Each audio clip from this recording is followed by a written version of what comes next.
I'm sure we've all heard the phrase that a government derives its power from the consent of the governed. But humor me for a moment and consider what that truly means. The state cannot exist without the consent of the people it governs. This is especially true in nations like the United States and other Western countries.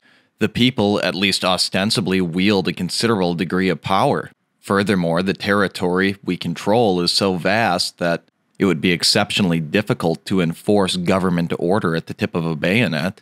It's fair to say that the modern Western state would collapse without the consent of the people they govern. And herein lies the crisis that the powers that be seem almost oblivious to. Across the globe, people are starting to feel that their primary allegiance no longer lies with their state. Increasingly, people are ascribing their primary allegiance to some other thing with which they identify. Usually this is race and ethnicity, but oftentimes it's religion or political ideology as well.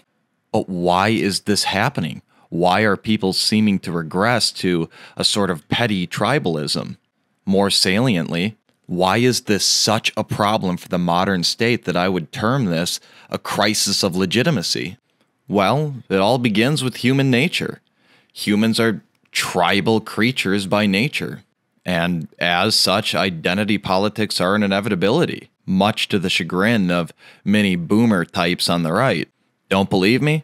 Well, let's take a look at a couple of key studies on the subject. It's important to note that by group identification, I mean identifying with some sort of broader community based on a set of characteristics you possess, like race, ethnicity, religion, so on. According to Postmes et al., group identification negatively correlates with depression. Sani et al. Says identification with a group is a better predictor of mental health than social contact. Jedin et al. Says increased group membership increases self-esteem even after controlling for interpersonal ties. This effect continues even when controlling for wealth and class. Cientani et al. Found that group membership had a larger impact on mental health than socioeconomic status. And perhaps most importantly, according to Putnam in 2007, diversity lowers your trust of neighbors and fellow citizens. It would seem everybody but white people seem to recognize this on an intrinsic level in the modern age. As an aside, I think the modern Democratic Party is a perfect example of this. You've got a big tent, so to speak, of groups who seemingly have major conflicts in what they believe. For instance, the Democratic Party is both the party of radical Muslims and transvestites, who are by all counts diametrically opposed. However, these groups are willing to put aside their petty differences. Why? Because they recognize that in order to advance the goals of their particular identity, they've got to undermine and topple the primary identity in the state, which at this point in time happens to be white people. That is why, in large part, there's a racial split between Republicans, who are mostly white, and Democrats, who are largely non-white. And this phenomenon is a major flaw that proponents of representative governments have been aware of since their inception. In fact, even Aristotle has some interesting points on the subject. You see, Aristotle said that the key to a functional democracy or representative government is what he dubbed philia, this sense of fraternal love and extended kinship with your fellow citizen. Or, as Aristotle would go on to define it, philia is wanting for someone what one thinks good for his sake, not for one's own, and being inclined, so far as one can, to do such things for him. And it's in the context of this definition that Aristotle points out two key things that are important to us in the modern age. One is that this sense of philia is only possible within an ethnically homogeneous society. And the second is that democracy or representative government is only possible with this sense of philia and fraternity.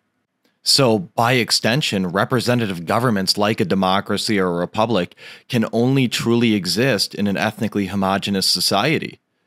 Ethnic discord and division allows for tyranny. If not tyranny by a despotic leader or despotic government, then certainly tyranny of one group over another. And because groups, and in particular ethnic and racial groups have naturally conflicting interests, it's impossible for a government to represent the interests of both parties. And when the state, particularly a representative government, fails to represent the interests of a population group which comprises it, that population group will no longer identify with it. And not only will they fail to identify with a state when it doesn't represent their interests, they'll begin to question the legitimacy of that state, as they should. And this is why multicultural empires are doomed to fail. Because contrary to the popular belief of the people who preside over us, nations are comprised of people, not consumers within an economic zone. And the differences between two distinct population sets are not petty. Why? Because human biodiversity and divergent evolution in humans drives culture and behavior. Peoples that evolved in different areas are not compatible.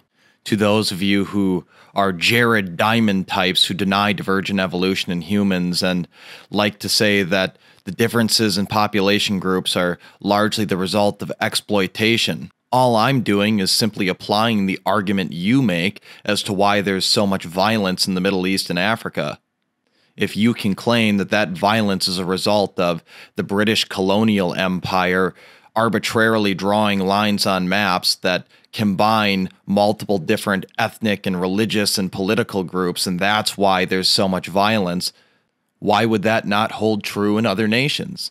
Currently in the West, we have a bunch of different racial, ethnic, and political groups all vying for control, trying to wrest control of their respective governments. And when a state, which, again, derives its power from the consent of the governed, no longer represents the interests of all the groups, or more precisely, the vast, vast majority of the population, they have necessarily lost the mandate of the people and the consent of the governed from which they draw their power. The cohesiveness of a state is predicated on this Aristotelian concept of philia. If you don't have any shared characteristics, there is no philia. True, to a degree, states can absorb some heterogeneity. It's much like if you have a glass of milk, right? If you put a drop or two of soy sauce in that glass of milk, you're probably not going to notice it. It's not going to affect the overall nature and taste of that glass of milk. However, when you replace a measurable fraction of that glass of milk with soy sauce, you now no longer have a glass of milk. You've got something else entirely, something gross, something revolting, something that cannot stand. Similarly, when a critical mass of diversity is reached in a nation, the system collapses. And the fact that the people, the subjects of that nation, no longer identify with the nation is only one half of the coin. The flip side of that coin is that the ruling class is also comprised of people. Members of the military and civilian government are now populated with bureaucrats who aren't selected meritocratically. Furthermore, they feel no sense of kinship with the people that they rule over. They possess no fraternal love of people like you and I. As the United States and the West has gotten more diverse, the people in our government don't view you as a loose relation, but just consumers living within a geographical boundary waiting to be exploited.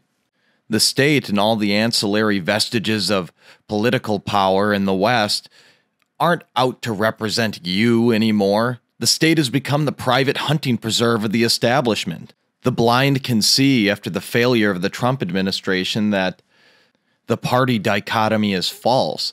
Elections at this point are just kabuki theater. These people, these members of the government and the establishment, are either apathetic to or hate us. And furthermore, they're exempt from the consequences of their own failure. These people, they don't send their kids to public schools in a post-Brown v. Board of Education America. No, they go to private schools, nice schools. These people, they don't live in areas impacted by immigrants and high rates of crime. They live in gated communities. These people, they can wage these wars and lose against illiterate goat herders wielding rusty AKs, wearing bathrobes and flip-flops, and they never feel any repercussion, all the while spending trillions upon trillions of dollars bankrupting the nation. The one thing we can be certain of, as subjects of these people, that no matter who the next elected politician will be, they're going to be a member of the establishment who does not represent our interests. The establishment, these are people who don't aspire to actually do anything. They aspire to be something, be someone, to possess things, to live an extravagant lifestyle on the backs of people like you and I. They care only for themselves. They can't be kicked out. They can't be trusted. They can't adjust. They can't learn. They can't adapt. They have as their fundamental and defining characteristic a hatred for the founding stock of the West. They have as their defining characteristic an adherence to the Frankfurt School of Cultural Marxism and a willingness to genuflect at the altar of globo homo. And the state, at least to a degree, is aware that diversity is the death of a nation. That's why their goal seems to be to replace the founding stock of this nation with a race of wage-slaved golems. That's why these people push miscegenation. That's why they demonize the founding stock of this country, white people. They demonize their history, make them out to be cartoon supervillains, perpetrators of genocide and every sort of injustice under the sun. They demonize their culture, if they even acknowledge that we have one. That's why they've deepened this dichotomy between white people and people of color. That's why they subverted Christianity. It's why they encourage the racialization of anybody who's not white.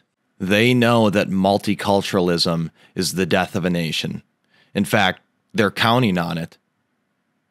They're just hoping that they can replace us fast enough that we don't pose an actual threat.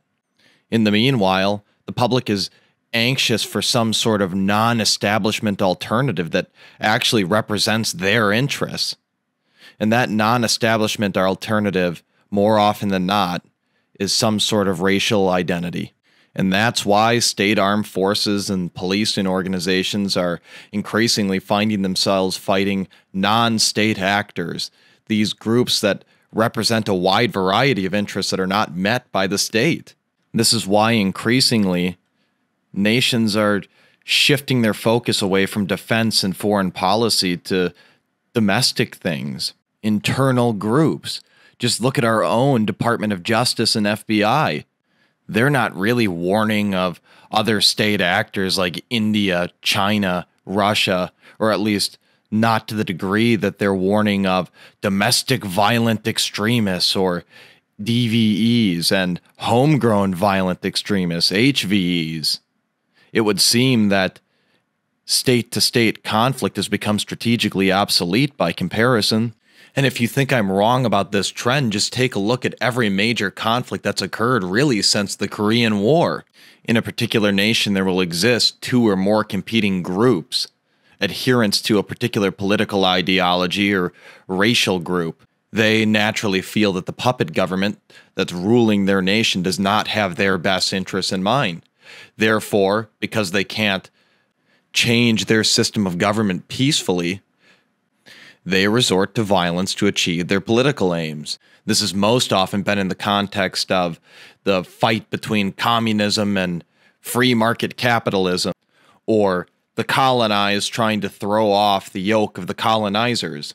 But more recently, religion, race, and ethnicity have been thrown in the mix. As evidence, I would cite the war in Algeria, the war in Indochina, the Yugoslav war, the recent wars in Iraq and Afghanistan, the war in Ukraine, so on and so forth.